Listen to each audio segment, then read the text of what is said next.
낭독 41차. 말은 한 사람의 입에서 나와 1000사람의 귀로 들어간다. 남용 삼복백규 공자 이기 형치자 처지. 남용이 백규의 식구를 날마다 3번씩 외우자 공자가 형의 딸을 그에게 시집 보냈다. 논어 선진. 공자의 제자 중에 남용이라는 이가 있었다. 그다지 널리 알려진 제자는 아닌데 공자의 조카 사위가 되었다. 남용의 이름은 논어 선진과 공야장에서 각각 언급되는데 앞의 예문은 선진에 실린 구절이다. 이 구절에서 남용이 공자의 조카 사위가 된 이유를 알 수 있는데 상당히 의외다. 학문이 뛰어나거나 수양이 훌륭해서가 아니라 단지 백규라는 식구를 3번씩 암송했기 때문이다. 도대체 백규라는 구절이 무엇이기에 공자는 남용을 그토록 높이 평가했을까? 백규는 시경의 억이라는 시에 실려 있는데 위나라 무공이 스스로 경계하기 위해 지었던 시다. 무공은 군주로서 덕이 뛰어나 나라를 잘 다스렸지만 스스로 교만해지지 않기 위해 곁에 사람을 두고 항상 외우게 했다. 한나라의 군주가 누구나 나라를 잘 다스린 군주가 자신을 경계하기 위해 지었던 시인 만큼 오늘날에도 새겨들을 만한 지점들이 많이 담겨 있다. 특히 시도자라면 반드시 마음에 담아야 할 금언들이 많은데 그 중에 말의 신중함을 강조했던 것이 바로 백규의 구절이다. 흰 구슬의 흠집은 갈아서 고치면 되지만 말의 잘못은 어찌할 수 없도다. 가볍게 말하지 말고 함부로 짓거리지 마라. 누구도 혀를 붙잡지 못하니 해버린 말조차가 잡을 수 없도다. 말이란 한 번 입 밖으로 나오면 수습할 수 없다. 취소할 수도 없고 번복하기도 어렵다. 심지어 말은 역사적으로 오랫동안 가장 빠른 운송수단이었던 말이 달리는 것보다도 더 빨리 퍼진다. 따라서 지도자라면 자신의 말을 더욱 무겁게 여겨야 한다. 하지만 말을 다스리기는 너무 어렵다. 빠른 만큼 너무 가볍기 때문이다. 심지어 사람들은 말과 그 말을 했던 사람을 동일시한다. 사람들은 말을 통해 자신을 드러내고 말로써 그 말을 했던 사람을 평가하기 때문이다. 공자는 이러한 말의 의미와 중요성을 알고 있었기에 남용이 백규를 외우는 것을 높이 평가했다. 실제로 남용이 높은 인격을 지녔는지 학식이 풍부했는지는 공자가 언급하지 않았기에 알 수 없다. 하지만 최소한 말을 신중하게 하려는 노력을 단 하루도 쉬지 않았다는 것만큼은 알 수 있다. 남용에 대해서 공야장에서는 이렇게 말했다. 공자가 남용에 대해 말하기를 나라에 도가 행해지고 있을 때는 버림받지 않을 것이고 나라에 도가 행해지지 않아도 형벌은 면할 것이다 라고 하며 형의 딸을 그에게 시집 보냈다.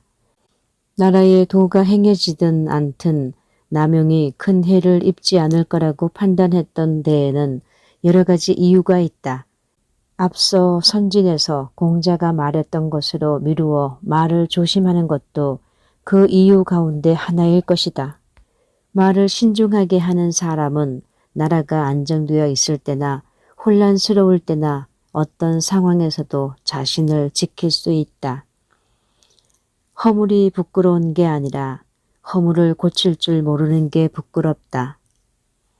논어 안연에서 제자 사마우가 인을 묻자 공자는 인한 사람은 말을 신중하게 한다라고 대답했다. 인이 무언가 거창한 것이라고 생각했던 사마우가 말하는 것만 조심하면 곧 그 사람을 인하다고 할 수 있습니까? 라고 재차 묻자 공자가 말했다. 실천하는 것이 어려우니 말하는 것을 조심하지 않을 수 없다. 사마우는 말이 많고 조급한 성품이었기에 공자가 특별히 그것을 지적한 것이다.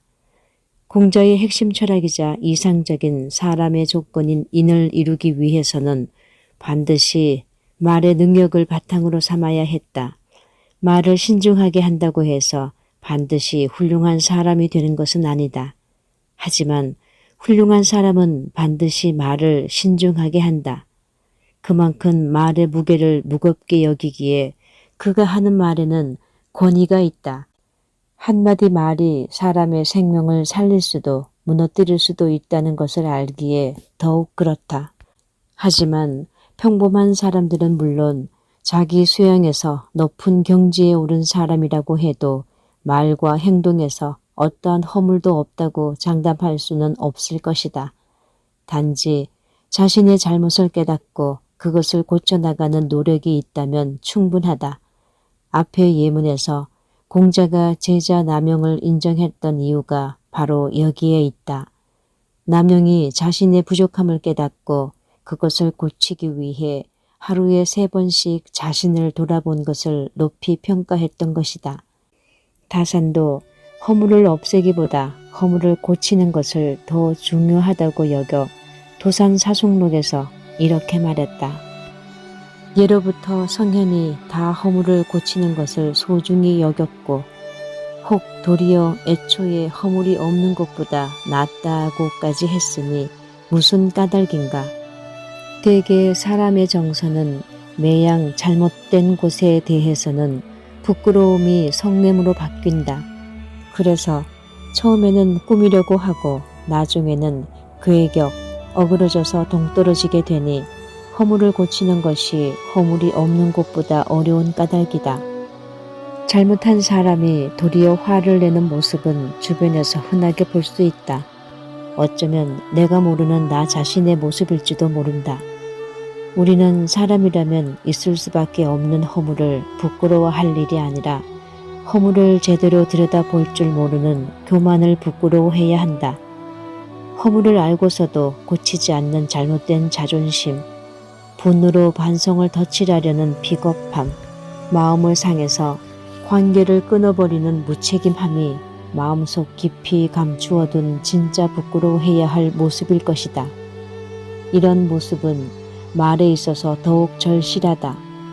말로 다른 사람에게 상처를 주기는 쉽지만 그 잘못을 솔직히 인정하기는 어렵다. 그래서 말 실수를 곧 후회하곤 하지만 그럼에도 잘못과 후회를 거듭하는 것이 바로 감추고 싶은 우리의 모습이다. 그 감춰진 모습을 다산이 끄집어냈다. 허물을 대하는 태도에 대한 해답은 공자의 제자 남용이 가르쳐준다. 우리는 항상 실수하고 부족하기에 날마다 절실하게 공부하고 성찰해야 한다. 말 공부가 필요하다. 말을 알지 못하면 사람도 알 수 없다.